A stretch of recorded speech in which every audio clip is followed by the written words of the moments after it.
Bonjour à tous, bienvenue sur Génération Images. Aujourd'hui, on accueille Abdallah Cherki qui joue le premier rôle dans Ma part de Gaulois de Malik Chiban, qui est l'adaptation du livre de Majid Cherfi et qui sort dans vos salles de cinéma le 31 janvier. Dans un premier temps, de quoi parle le film? Le film, il parle d'une relation déjà entre une mère et son fils. Son fils qui s'appelle Mourad, qui est joué par moi. Et sa mère avait à tout prix que Mourad ait le bac. Tu fais de quoi? Ton passage en 4e. Maman, c'est pas possible. Tu vas pas faire une fête à chaque fois que je passe dans une classe. Tu me mets la pression. Ah oui. Tu vois, à cette époque, les jeunes, surtout les jeunes issus de l'immigration, ils étaient pas du tout amenés à faire de grandes études, ils étaient amenés à faire des CAP ou des autres choses comme ça. Et surtout, dans son quartier, il n'y a personne qui a le bac. Il peut aller dans un bon lycée. Oui, moi je suis d'accord. Non, un très bon lycée. Mourad a été admis au sein de l'établissement seconde générale. Mourad Chakraoui, présent. Mais attention, dans un bon lycée, il devra travailler encore plus. Alors, c'est comment dans ton nouveau lycée chez les Bourges? -7. Il faudrait l'aider avec un étudiant. Je vais le trouver. Un narwhal, capitaine. Pause. C'est à cause de ton bac de merde là que ça embrouille. C'est quoi le rapport? Je crois que ton étudiant il le paye avec des macroutes ou quoi? Le lycée, Dans ce lycée, Mourad, il découvre un autre monde parce que la vérité, c'est qu'il ne connaît pas ça. Il ne connaît pas ce monde-là, il ne connaît pas ces gens issus de milieux différents. Et ça lui permet d'avoir un prisme différent sur la vie. Et il voit qu'il y a d'autres choses possibles. Et c'est là où il y a des pensées limitantes à lui qui se tassent et il se dit, en fait, je peux faire d'autres choses. D'accord, je peux avoir le bac, merci maman, mais je peux aussi trouver une passion et donc devenir chanteur. Et c'est pour ça qu'après, il se bat pour ça. Est-ce que toi, t'as eu ton bac? Non. Si, je l'ai eu, en vrai de vrai, je l'ai eu. Ouais, et imagine, tu m'aurais posé cette question, je l'aurais pas eu, je t'en aurais voulu, hein. Je t'en aurais voulu de fou, hein. Si, je l'ai eu, mon bac, je l'ai eu avec mention assez bien d'ailleurs.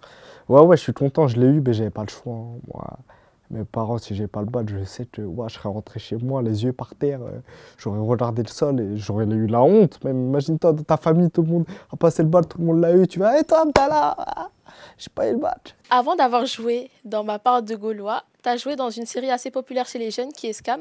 Est-ce que tu peux nous raconter ta première expérience en tant qu'acteur pro dans cette série? Je vais vous dire la vérité, la première expérience sur Scam, je pense qu'à cette époque, j'étais pas passionné de l'acting, du cinéma. J'ai dit, je vais faire ça, donc je me suis battu vraiment. C'était compliqué au début pour en arriver là, pour avoir mon premier rôle. J'ai dû faire tellement d'allers-retours. Des fois, je dormais dans Paris, j'attendais sur le banc le premier train. C'était compliqué et quand je l'ai eu, j'étais tellement content. Mais je prenais un peu ça pour... comme si, quand j'ai été pris pour le casting, ben, ça y est, il n'y a plus vraiment de travail à faire. Maintenant, c'est sur le plateau où ça joue, où il se passe des choses. Alors que quand t'es acteur, le travail doit se passer avant, en amont. Tout doit se passer en amont et après, tu vis le moment présent quand tu joues. Ça s'est bien passé pour la réal et pour les retours que j'ai eu, mais moi, mon ressenti était différent. J'étais pas vraiment prêt, je pense, à être acteur, mais cette expérience m'a permis de me préparer pour être acteur. Ta première passion était la boxe. Comment t'en es arrivé là? Qu'est-ce qui t'a poussé vers le cinéma? Je faisais de la boxe, c'était mon rêve, c'était ma passion. J'avais de la chance d'avoir été pris dans un grand club à Montargis. J'étais en internat là-bas, donc vraiment, ça faisait plus de 7 ans, je me battais pour ce rêve-là. Donc je me tuais, c'était ça et rien d'autre. Malheureusement, j'ai une maladie, donc j'ai dû arrêter. Et je suis revenu dans mon lycée de base et je vois une affiche d'un concours d'éloquence. Je ne sais pas pourquoi, je décide de m'inscrire. Finalement, c'est un concours national, donc c'est un grand concours. Il y a même les dom-toms, on est 1500 au départ. Après, il reste 15 finalistes. Je fais partie des 15, je suis au mémorial de Caen. Je fais ma plaidoirie devant 3000 personnes, c'était une expérience de fou. Et à partir de ce moment-là, je me dis, ah ouais, en fait, je suis capable de faire d'autres choses aussi. Est-ce que t'as pas des regrets, pardon? Des regrets, je sais pas, des regrets peut-être. Des regrets par rapport à la boxe? J'ai compris une différence entre la détermination et l'obstination. Tu vois, j'aurais continué la boxe, ça serait de l'obstination. Au bout d'un moment, quand tu sais que quelque chose n'est pas fait pour toi, et ça, c'est dur à comprendre. Mais au fond, des fois, on le sait. Mais quand j'ai dit que je vais arrêter, parce que j'aurais pu continuer après, on m'a dit pourquoi, ça a duré 1 an et demi, 2 ans. Pourquoi après, je reprends pas? Au fond, moi, je savais qu'il ne fallait pas. Ça m'a brisé le cœur de me dire, non, tu sais qu'il ne faut pas. Dans Scam, tu joues un jeune de notre époque et dans Ma part de Gaulois, tu joues un jeune des années 80. C'est quoi les différences que tu as pu voir? Différence?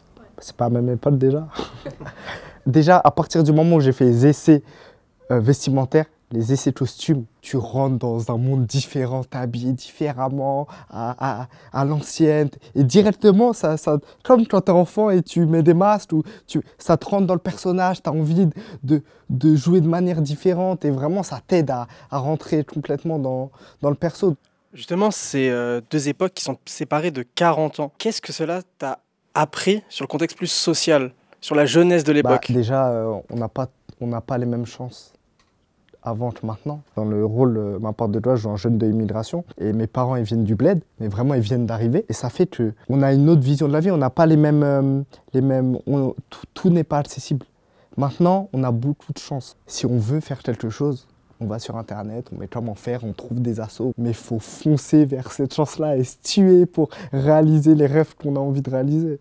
Justement, tu n'as pas vécu ce contexte social, donc ça a peut-être été beaucoup plus dur. Comment est-ce que tu as travaillé ce rôle de jeune dans les années 80? Je me rappelle, j'ai passé le casting. Comme je t'ai dit, j'ai eu très peu de temps pour le préparer. J'ai eu genre une semaine, 2 semaines, plus de nouvelles. Souvent, quand t'es acteur, des fois, t'as plus de nouvelles. Et moi, au début, j'attendais tout le temps. Et je me rappelle, il y a un numéro, je ne connaissais pas, je répondais. En fait, c'était une tante, j'étais dégoûté. En fait, vraiment. Mais maintenant, j'attends plus. Ça veut dire, ça fait 2 mois, je passe le casting, plus de nouvelles. On m'appelle au bout de 2 mois, on me dit, ouais, Abda Sharki, on vous rappelle pour un callback. C'est-à-dire, ils te rappellent pour un deuxième casting. Ils me disent, bon, ben, le callback, c'est demain. Il faut que tu apprennes ce texte. Il y avait un monologue super long, tout ça. Je dis, oh là là, ça va être long. Ça veut dire, je rentre chez moi direct, j'apprends toute la journée. Je vais faire le casting. Une semaine après, ils m'appellent. Ils me disent, ouais, Abdallah, ben, peut-être c'est toi. On n'est pas encore sûr. C'est entre toi et quelqu'un d'autre parce qu'on cherche toi petit aussi. On ne sait pas encore si c'est toi exactement, mais viens la semaine prochaine faire une lecture avec le réal. Je dis d'accord. Et j'appelle le producteur qui m'avait appelé. Je dis, c'est moi ou pas? Ouais, c'est flou, je sais pas. Et une semaine après, on me dit, Abda, viens faire les essais costumes. Je dis, mais c'est moi ou pas? Ah, c'est encore flou. Et je me rappelle 2-3 jours après, on me dit, bon, bah, on prend ton billet pour Toulouse, tu viens dans 2-3 jours. Et une semaine après, à le tournage. Je dis, mais c'est moi ou pas le rôle? Il me dit, bah oui, c'est toi. Après, il m'envoie le scénario, il m'envoie tout. Et là, comme j'ai peu de temps pour préparer un rôle, surtout que c'est un biopic, c'est spécial. Surtout moi, j'aime beaucoup préparer. J'ai envie de préparer le rôle de manière vraiment intense pour être dans le personnage. Comme ça, je ne joue pas quand je suis sur le plateau et je suis. Et ça, c'est dur, ça demande du temps. Donc, j'ai cherché les similitudes que j'avais avec le personnage. Et le réal, il m'appelle, il me dit je fais pas une biographie exacte du personnage. Ne sois pas Majid. Je veux que tu pars de toi et tu travailles juste sur le scénario et tout. Tes proches, ils ont réagi comment quand tu t'es lancé dans le cinéma? Quand j'avais arrêté la botte, j'avais arrêté les conférences, ben, je devais faire quelque chose de ma vie. Donc j'étais à la fac. Et là, je veux faire du cinéma. Donc ce qui se passe, c'est que je vais à la fac d'Evry. Et le soir, c'est-à-dire que je fais à 17h, je vais à un petit cours de théâtre. Où je me rappelle, en plus, le prof, laisse tomber, me disait que jamais de la vie je pourrais faire du cinéma. Ouais. J'allais à ce cours de théâtre. Et ça veut dire que des fois, j'avais plus de train pour rentrer, même souvent. Donc je passais des fois mes nuits à Paris en attendant le premier train où je trouvais des logements chez un pote à moi. Au bout d'un moment, j'arrive pas à faire les deux. Pour commencer à avoir des contacts, il faut rencontrer le plus de monde. Donc moi, j'allais dans tous les festivals de cinéma. J'avais fait des cartes où il y avait Abda Sharki et tout, numéro. J'allais dans tous les festivals et je les donnais aux réalisateurs et tout. Ah, moi, je suis acteur. On m'a jamais rappelé grâce à ça. Et ce qui se passe, c'est dire que je peux plus aller à la fac. Moi, je me lève tous les jours à 8h pour faire semblant, je vais encore à la fac. Mais rien à 8h, c'est-à-dire je vais voir des films au cinéma et tout. Mon père, il voit que je vais plus à la fac.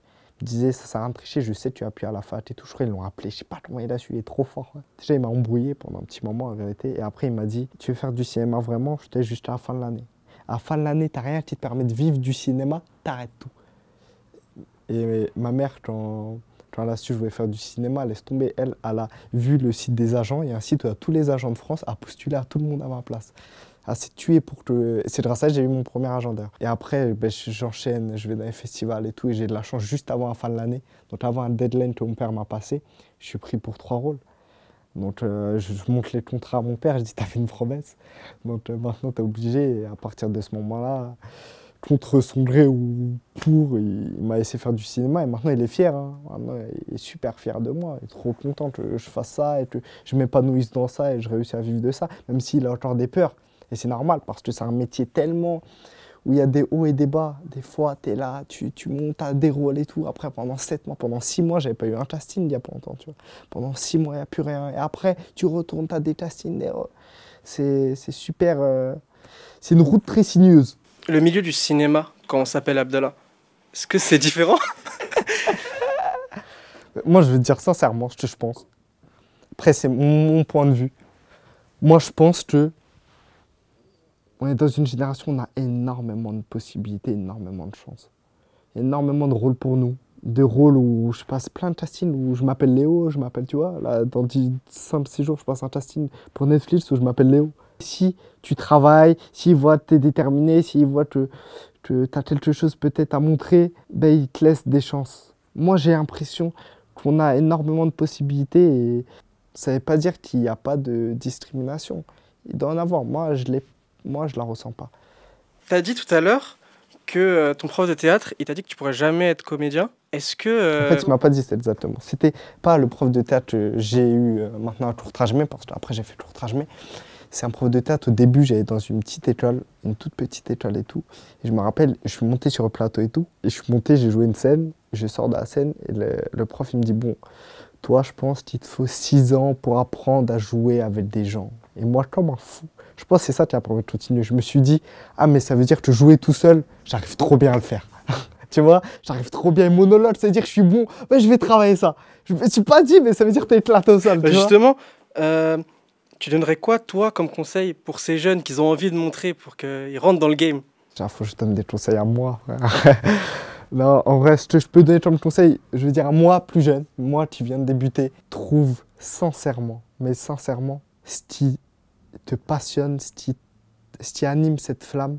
Quand tu trouves cette flamme sincère dans ce métier-là, ben, contre ton gré même, tu vas évoluer. Parce que inconsciemment, tu vas attirer tous ces trucs-là, tous ces trucs d'évolution, de travail de la team. Tu vas regarder un film, tu vas le voir autrement. Tu vas dire, ah ouais, mais cette scène, inconsciemment, tu vas jouer, et ça va te faire évoluer. Donc, trouve cette flamme, parce que cette flamme, elle peut t'emmener tellement loin, elle peut te faire travailler 10 fois plus que les autres, elle peut te faire travailler sans même que tu penses que tu travailles, en regardant des films, en allant voir des pièces de théâtre, essayer de t'ouvrir émotionnellement pour que dans le jeu, tu sois plus ouvert émotionnellement. Donc, si tu la trouves pas, c'est pas grave.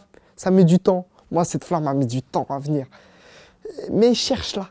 Quand cette flamme, elle se ralentit, quand tu as des moments de difficulté, des moments de doute, comment tu les surpasses? Des fois, à des moments où, par exemple, je vous ai dit, pendant 6 mois, j'avais rien eu. Tu fais quoi pendant 6 mois quand t'es acteur et t'as pas un coup de fil pour passer un casting? Or, ton métier, c'est de passer des castings et avoir des rôles. Tu fais quoi? Ben, moi, je sais, j'ai de la chance d'avoir une discipline très rigoureuse à la boxe qui m'a permis de la mettre dans ce métier-là. Et moi, quand j'ai pas, ben, déjà, je me fixe une routine.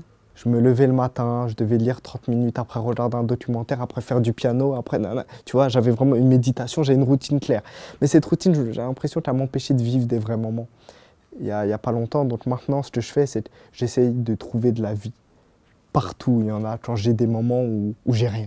J'essaye d'aller au cinéma, j'essaye de rencontrer des personnes que de base, je parle pas, j'essaye d'aller au théâtre, j'essaye de voir, de prendre le plus de vie. Parce que moi, la vérité, les 6 mois où j'ai rien eu, mais je pense sincèrement que c'est 6 mois qui m'ont fait le plus évoluer. Hein.